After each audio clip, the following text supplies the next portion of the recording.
People out there who run restaurants, who run food businesses, who say, I want to connect to my local community, where can they start in doing this? I think you can just start by standing outside your door and talking to the people that walk by.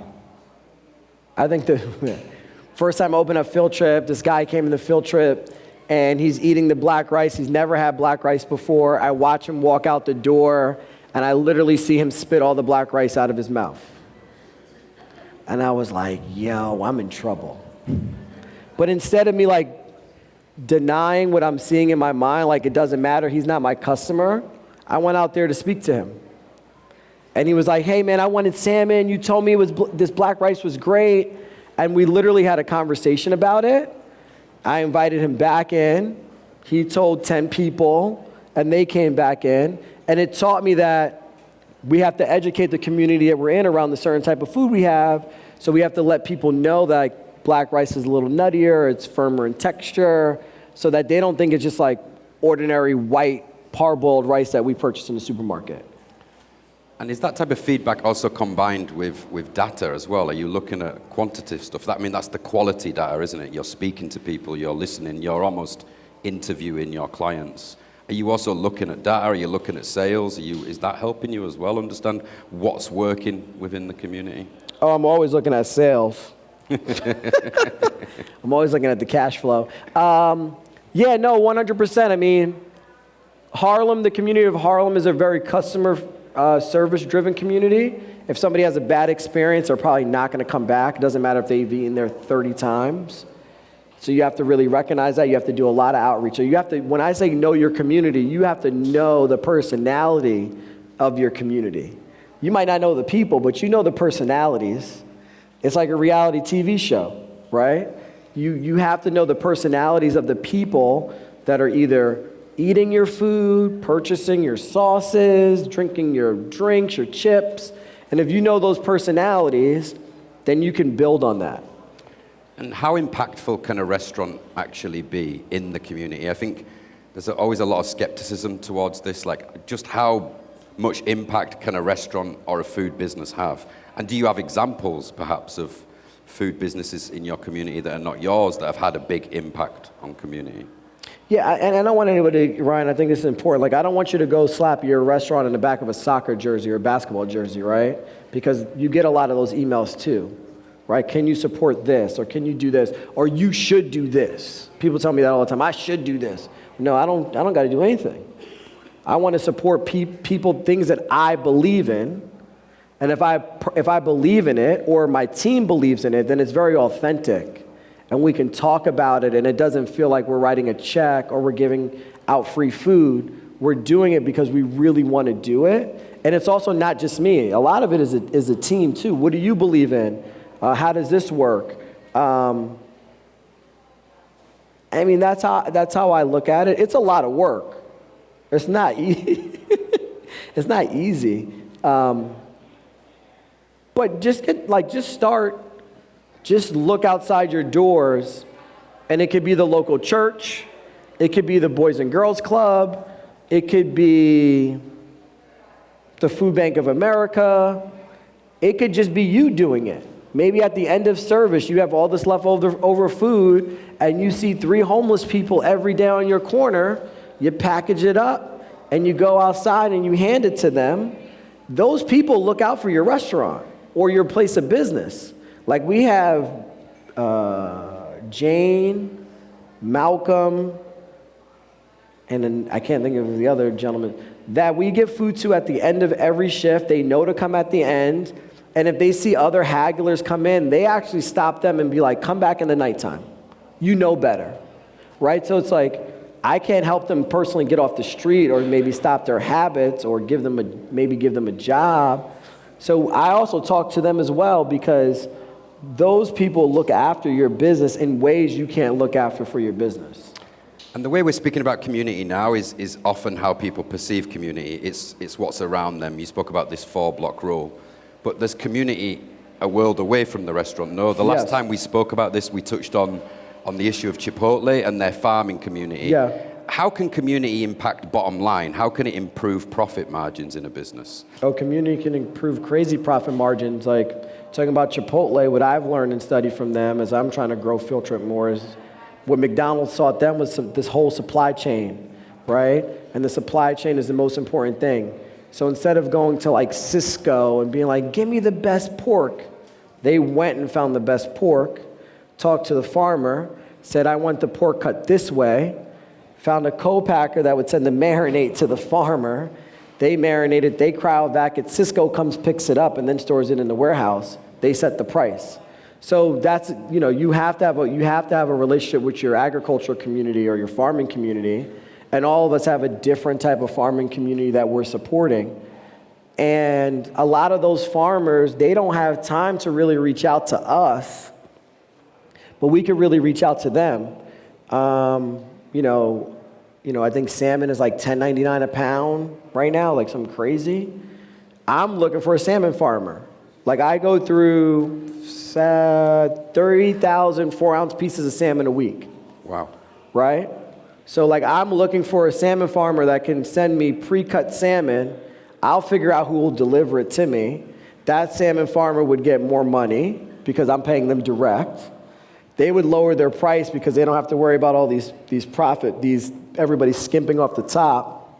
So there's a way to work through the system and support another community that needs support that you're already supporting already, but you're not looking at it that way. And that's what we do with rice. Like nobody sells freshly milled rice. You're looking at me. Freshly milled rice that's freshly milled, Ryan. Yeah. You never had freshly milled rice? I'm shocked that nobody sells it. I'm shocked that nobody sells it. No, nobody sells it. I mean, it's the proper way how to eat rice. Freshly milled, directly from the farm. It needs to be refrigerated or frozen. I'm sure. Who has had Carolina Gold rice? That's great. Not enough. But Carolina Gold rice is the foundation of America's rice culture. Just like basmati rice is the foundation of Indian culture. There's certain different types, but we don't have that here. So you can go buy Carolina Gold rice directly from the farmer, but it should be on the shelf. I buy brown rice from a guy out of Texas, freshly milled. He sells it to me for 99 cents a pound. You can't buy 99 cent a pound rice on the supermarket, right? And then I pay another dollar margin for the shipping. So it's like $2 a pound, but you can't beat that. And the rice is the best rice you can eat.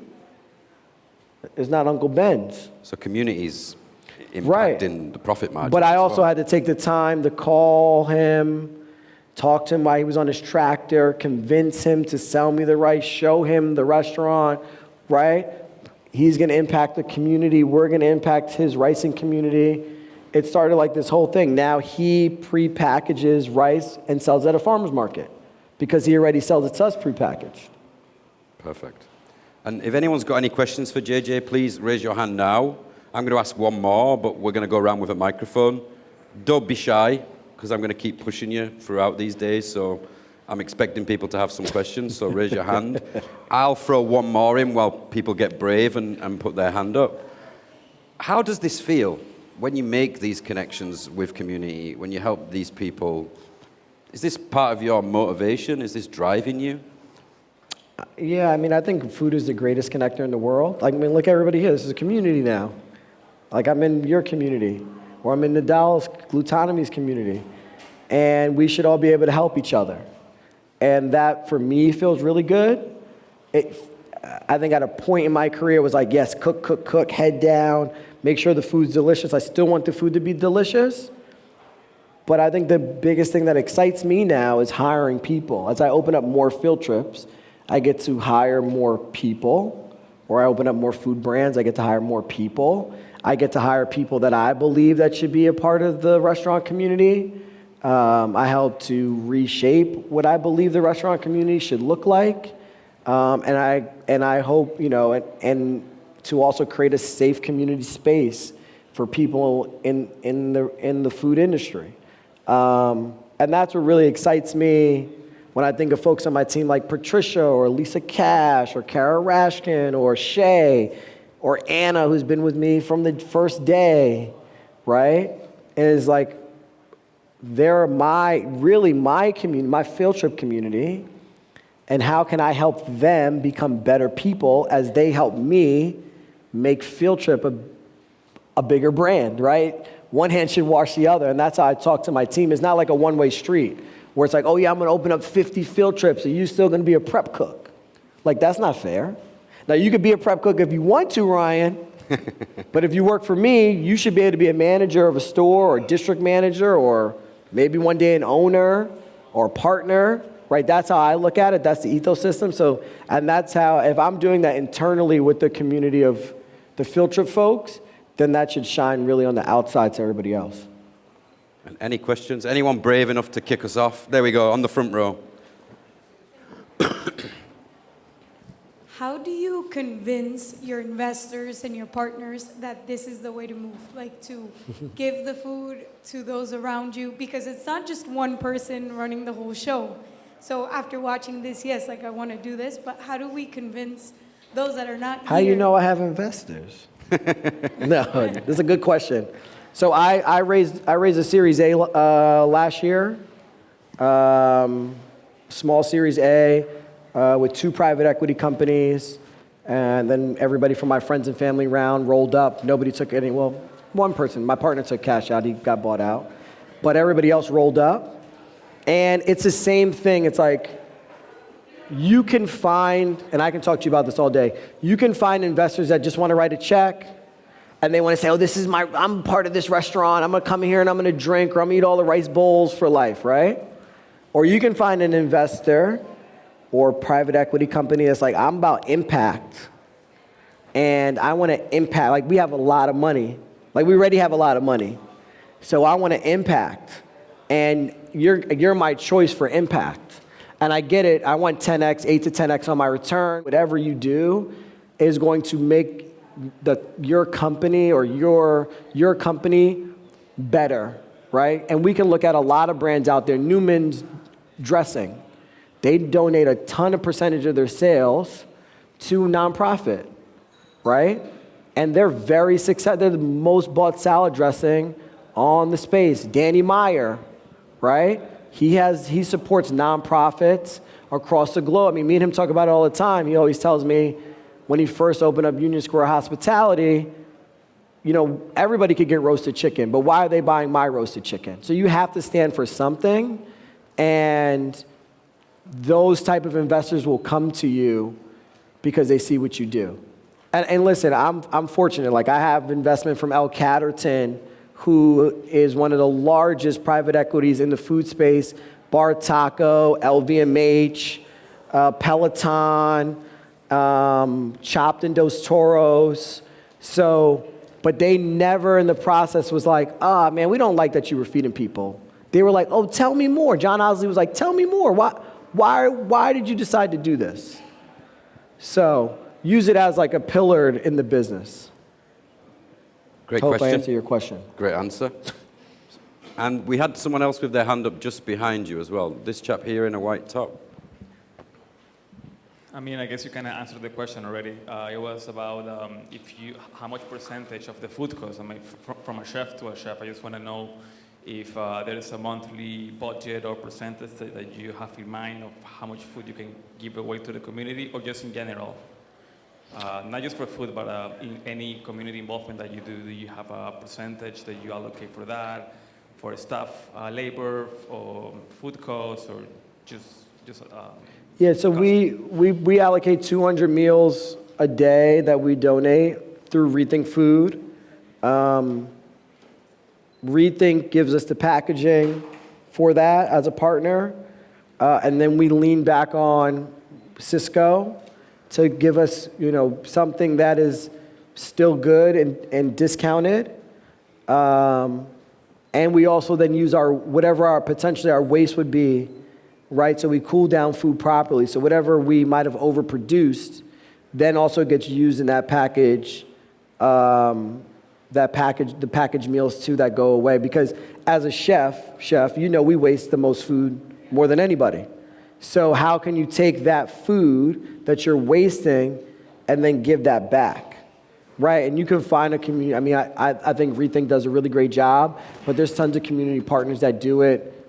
Also, the government has also taken that law away that if you feed somebody and they get sick from your food, they can sue you. That's no longer in existence. So, but that's how we look at it. So we don't have a lot of food waste. We're not throwing away food. We're using it to feed folks. Hello. I have one question in the back. First off, love what you're doing in the community. I think having a purpose-driven business is the key to success. Where you're not money-driven and just about the money, but having a why behind what you do is much respect to you. Thank you. What I want to ask you is, do you have a 501c3 attached to your business? And if so, or if not, how do you feel about that, implementing that into your business for write-offs as far as getting donations and product to be able to provide a community?